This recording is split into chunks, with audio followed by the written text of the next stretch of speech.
สบายดีมื้อนี้เราจะมาสอนวิธีการจัดการเกี่ยวกับความผิดพลาดบางอย่างใน Excel เนาะในการใช้สูตรแล้วมันจะเกิดมีความผิดพลาดที่เราพบตลอดส่วนใหญ่มันจะมีอยู่5อันหลักๆก็คือมีตัวที่1ตัวนี้เป็นหมายสี่เหลี่ยมแบบนี้แบบที่2แม่นขึ้นคำว่า name แบบที่3ขึ้นคำว่า value แบบที่4ขึ้นว่า div ทับศูนย์เนาะแบบที่5แม่น ref ก็คือพวกกรณีนี้นะมันจะเกิดขึ้นแบบไหนเอาเข้าไปเบิ่งกันเลยข้อที่1เนาะก็คือปัญหาเกี่ยวกับตัวนี้มันเกิดขึ้นเมื่อว่าเรามีข้อความหรือว่าตัวเลขยาวกว่าห้องหรือว่ายาวกว่าเซลล์1เนาะเซลล์นั้นมันก็บ่สามารถแสดงค่าขึ้นเฮาได้มันก็เลยขึ้นค่าเป็นสี่เหลี่ยมแบบนี้วิธีแก้ไขเนาะให้เราเลื่อนเมาส์มาหาที่ฝักส่วนของคำว่า header ของคอลัมน์นี้เนาะชื่อของคอลัมน์นี้แล้วให้เป็นเลื่อนเมาส์ให้เป็นกาวลูกศรไปกับแบบนี้แล้วคลิกซ้ายลากออกแบบนี้หรืออีกวิธีนึงแม่นหยังเราสามารถดับเบิลคลิก2บาทใส่บนนี้2บาทมันก็จะปรับให้เฮาออโต้เนาะส่วนความผิดพลาดตัวนี้ก็จบไปส่วนข้อที่2แม่นหยังความผิดพลาดขึ้นคำว่า name เนาะมันเกิดขึ้นเมื่อเฮาพิมพ์สูตรผิดหรือว่าชื่อของคำสั่งนั้นผิดก็คือตัวอย่างเฮาจะพิมพ์สูตรที่ห้องนี้เนาะเฮาจะหาผลรวม2ตัวนี้ว่าบวกกันออกเท่าใดเฮาใช้สูตรเป็นหยังใช้สูตรเป็นซ้ำแต่เฮาเขียนคำว่า su แม่นบ่แสดงว่าคันมันเตือนแบบนี้เนาะหมายถึงว่าชื่อเฮาเขียนนั้นมันบ่ถูกเนาะหรือว่า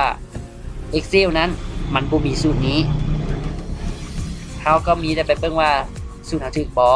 มันบ่ถูกเฮาก็เปลี่ยนใหม่ sum เนาะสูตรซ้ำออกแล้วผลลัพธ์มันส่วนข้อที่3แม่นออกค่าว่า value ผลลัพธ์มันเนาะ value ตัวนี้เอาค่าผิดเนาะขอลบตัวนี้ก่อนมันจะออกแบบนี้เนาะ value ค่า value ตัวนี้เนาะมันเห็นอย่างนี้เกิดขึ้นแบบนี้เพราะว่าอย่างเราใช้สูตรหาผลรวมที่เป็นตัวเลขแต่เราไปคิดไล่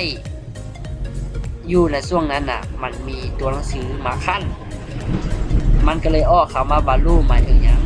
มันบ่สามารถคิดไล่ตัวเลขและตัวหนังสือเข้ามาร่วมกันได้เนาะการหาผลรวม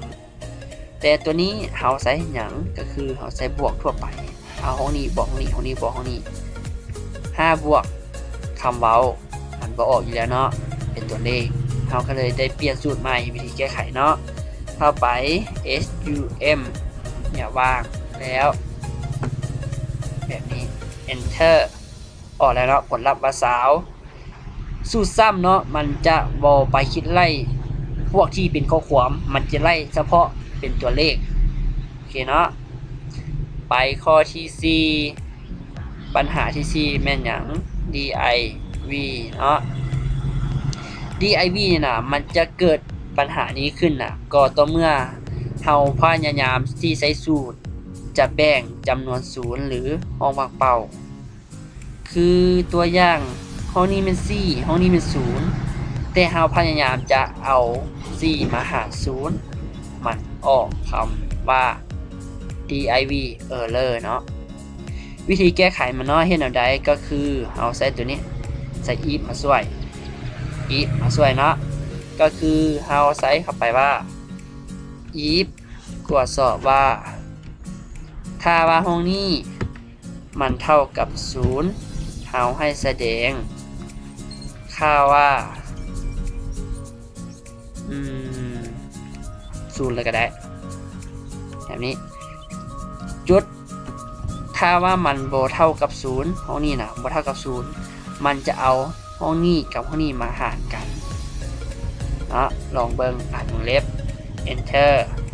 พอ0เนาะหมายถึงว่าห้องนี้มี0 แม่นบ่สูตรเขาบอกว่า แล้ววันนี้สมมุติถ้าเปลี่ยนตัวนี้เป็น3เด้มันหารได้บ่หารแล้วเนาะบัดนี้